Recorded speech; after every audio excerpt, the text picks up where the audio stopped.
काळामध्ये आपले पूर्वज, आपले पितर हे या धर्तीवर येतात। आपल्या हिंदू धर्मामध्ये आत्म्याच्या गती या 3 प्रकारे असतात। त्या मिश्रणामुळे किंवा त्याची जर काही इच्छा ही अर्धवट राहिली असेल तर तो एकतर पितर लोकात जातो किंवा तो बुध बनतो। म्हणजे या धावपळीच्या जीवनामध्ये आपल्या पितरांना विसरतात तर ते आयुष्यभर धावपळच करत राहतात। भगवान श्रीराम यांनी सुद्धा स्वतः हे पिंडदान याचं महत्त्व जाणून त्यांनी हे पिंडदान केलेलं आहे। खरं तर कावळा या पक्षाला प्रभू श्रीरामांचं वरदान आहे की तो त्याच्या डोळ्याने अनेक सुप्त शक्ती सुद्धा बघू शकतो।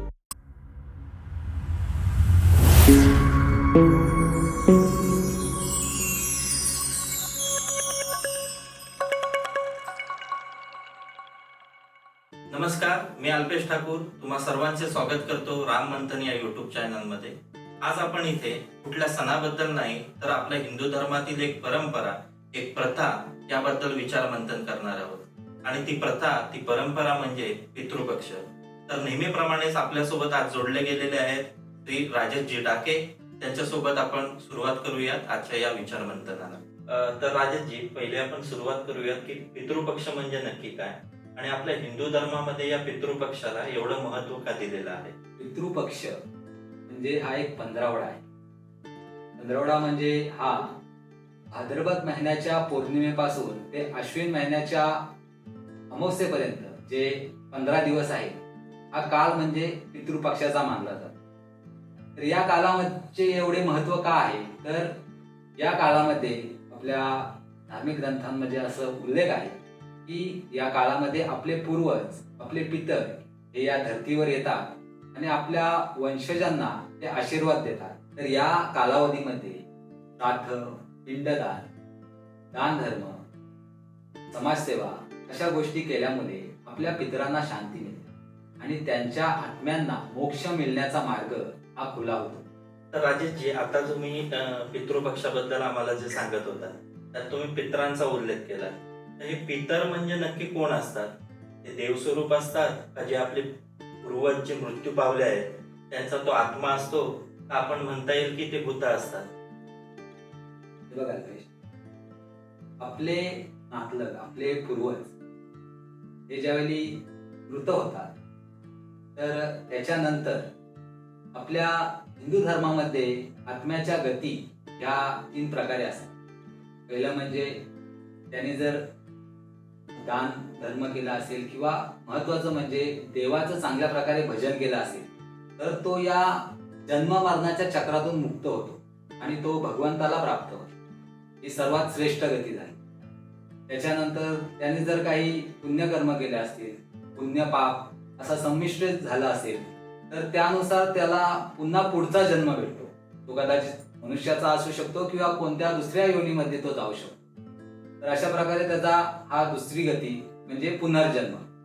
आणि तिसरं म्हणजे पुण्य अधिक झाला असेल तर तो स्वर्गात जाऊ शकतो किंवा पाप झालं तर तो नरकात जाऊ शकतो। आणि दोन्ही यांच्या मिश्रणामुळे किंवा त्याची जर काही इच्छा ही अर्धवट राहिली असेल तर तो एकतर पितर लोकात जातो किंवा तो बुध बनतो, असं आपल्या धर्मामध्ये सांगितलेलं आहे। तो जो आपल्या पूर्वजाचा आत्मा आहे तो जर इतर लोकांमध्ये किंवा स्वर्गात किंवा नरकात असेल तर आपण या ठिकाणी त्याच्यासाठी ज्या गोष्टी करतो म्हणजे दान धर्म किंवा जे काही पुण्य करतो त्याच्या नावाने तर त्याचं फल हे त्याला मिळत असतं। म्हणजे कसं तर तो स्वर्गामध्ये असेल तर स्वर्गामध्ये त्याला चांगले सुख हा तो भोगत असतो।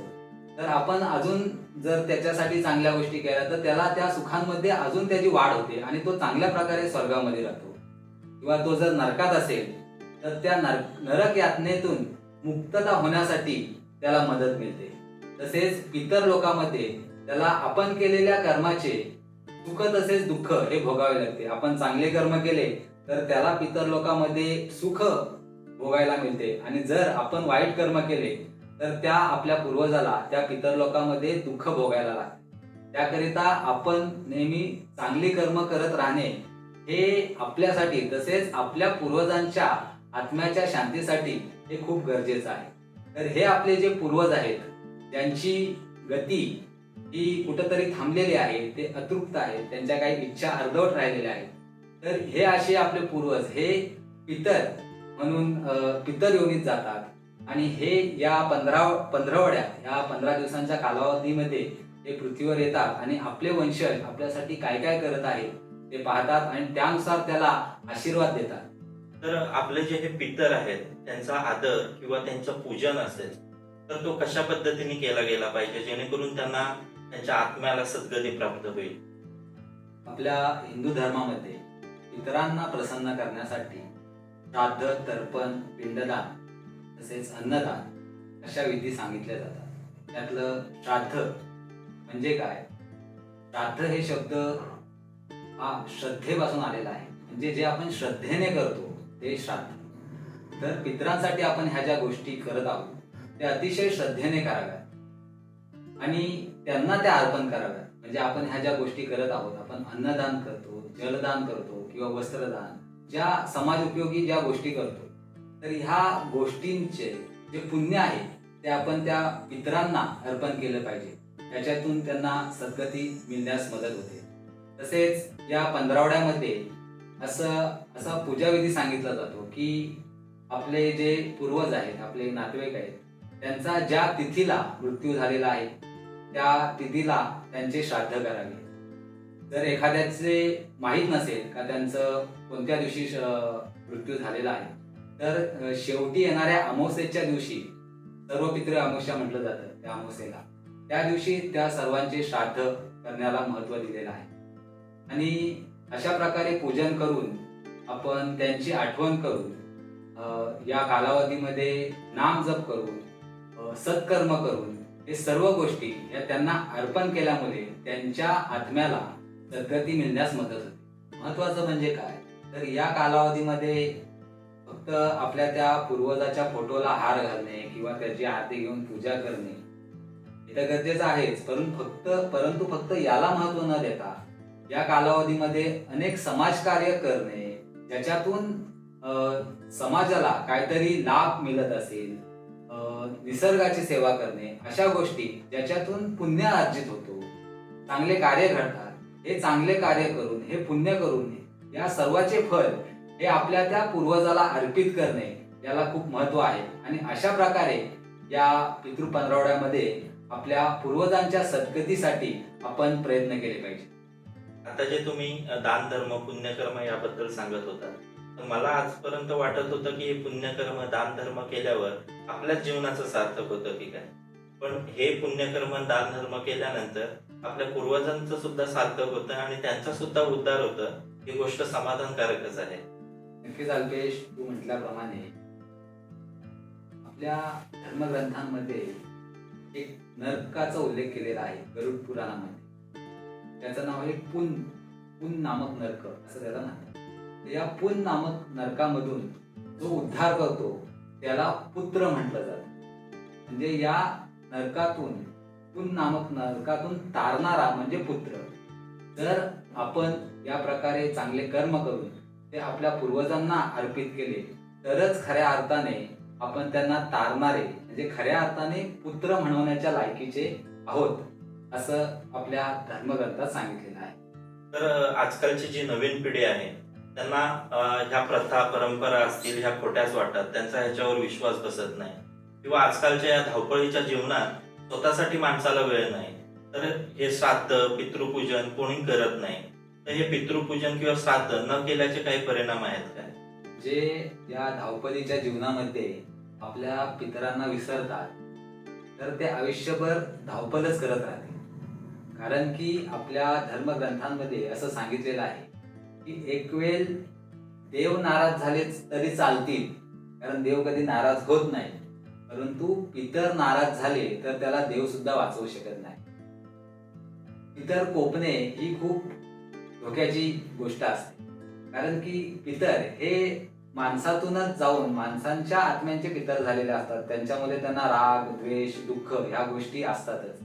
त्याच्यामुळे आपण त्यांनी आपल्यासाठी ज्या काही गोष्टी केलेल्या आहेत, म्हणजे काय, तर आपण त्यांच्या घरात राहतो किंवा आपण त्यांनी दिलेल्या जमिनी पिकवतो आहे किंवा आपल्याला जन्म त्यांनी दिलेला आहे, ही सगळी सृष्टी जी आहे म्हणजे या सगळ्या गोष्टी आहेत त्या आपल्याला कोणीतरी दिलेल्या आहेत, ते म्हणजे आपले पूर्वज.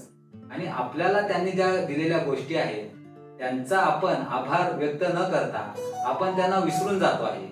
तर याच्यामुळे आपल्याला त्याचा परिणाम हा भोगावा लागतो. तर आपल्या पितरांना, आपल्या पूर्वजांना विसरल्यामुळे, आपल्या धर्मग्रंथात सांगितल्याप्रमाणे या ज्या गोष्टी आहेत त्या न केल्यामुळे त्याच्या वंशजांना हा पितृदोषाचा सामना करावा लागतो. पितृदोष आल्यामुळे त्याच्या पर्सनल आयुष्यामध्ये, त्याच्या वैयक्तिक आयुष्यामध्ये खूप अडचणींना त्यांना सामना करावा लागतो. म्हणजे काय, तर अपघात होणे, भांडण तंटे होणे, कोणतेही कार्य पूर्ण न होणे, अशा गोष्टींचा सामना हा त्या व्यक्तीला करायला लागतो. तर याकरिता पितरांना खुश ठेवणे, त्यांना समाधानी ठेवणे हे खूप गरजेचे असते. त्याकरिता या ज्या गोष्टी सांगितलेल्या आहेत त्या वेळोवेळी हे करणे हे खूप महत्वाचे असते. हे जे पितृपूजन आहे, ब्राह्मण भोजन आहे किंवा अन्नदान आहे, या सर्व गोष्टींचा उल्लेख आपल्या कुठल्या धर्मग्रंथामध्ये झालेला दिसतो का? कारण असे बरेच गैरसमज आहेत की एका विशिष्ट प्रकारच्या समाजाने त्यांची रोजीरोटी चालावी म्हणून ही प्रथा चालू केलेली आहे. तर हे कितपत खरं आहे? आपल्या धर्मग्रंथांमध्ये जे महत्वाचं म्हणजे गरुड पुराणामध्ये मृत्यूनंतरची आत्म्याची यात्रा, श्राद्ध, पितृपूजन, पिंडदान या सर्व गोष्टींचं अतिशय सुरेख असं वर्णन आहे.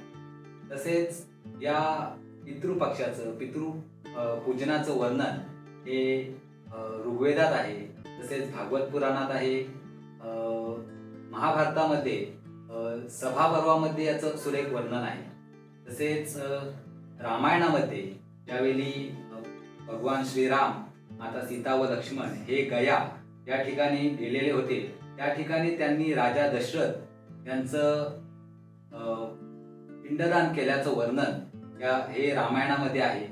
तर भगवान श्रीराम यांनी सुद्धा स्वतः हे पिंडदान याचं महत्व जाणून त्यांनी हे पिंडदान केलेलं आहे. तर अशा प्रकारे आपल्या अनेक धर्मग्रंथांमध्ये या पिंडदानाचं महत्व, या पितृपूजनाचं महत्व हा उल्लेख केलेला आहे. त्याच्यामुळे याच्यामध्ये कोणताही थोटांड नाही आणि ह्या गोष्टी ह्या आपल्या हिंदू धर्मामध्ये ह्या खूप महत्वाच्या आहेत. तर राजेशजी, अनेकदा आपण पाहतो की या पंधरवड्यात म्हणजे पितृपक्षात कोणतेही शुभ कार्य केले जात नाही किंवा ते न करण्याचा सल्ला दिला जातो. यामागे कोणते धार्मिक कारण आपल्याला पाहायला मिळते का?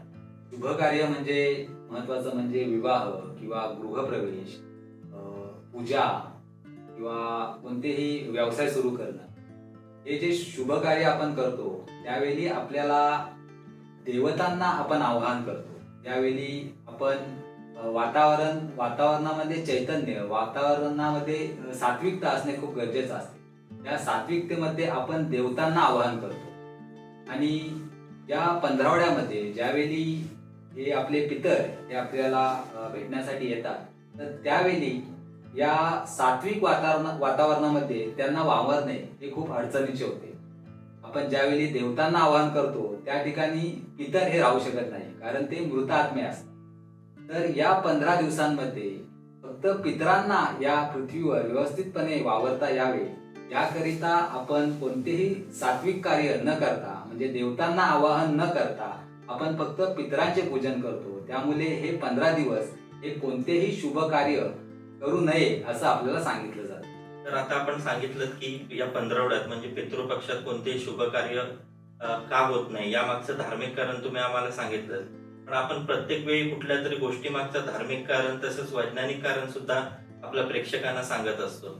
तर यामागे सुद्धा कुठलं वैज्ञानिक कारण आहे का?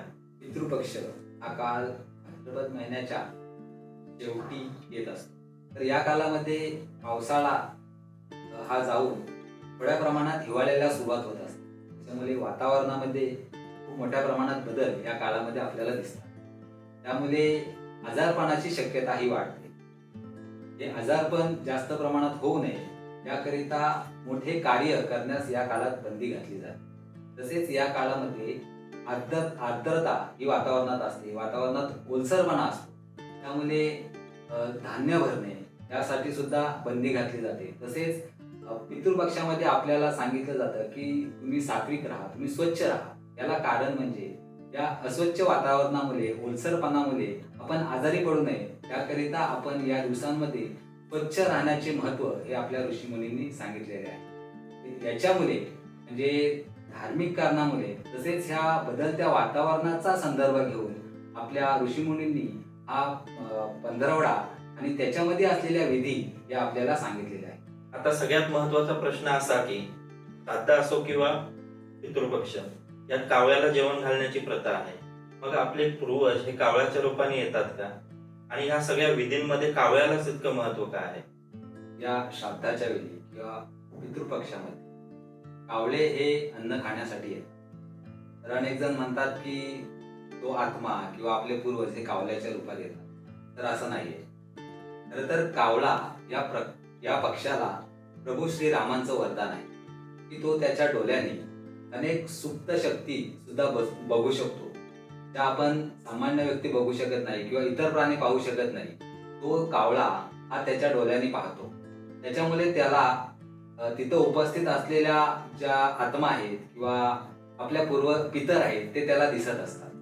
तर यावेळी काय होत असतो, तर कावळा हा ज्यावेळी अन्न खायला येतो तर त्यावेळी त्याला उपस्थित असलेले तिथे पितर दिसतात किंवा श्राद्धाच्या वेळी जो व्यक्ती मृत झालेला आहे त्याची आत्मा त्या ठिकाणी उपस्थित असलेली त्याला दिसते.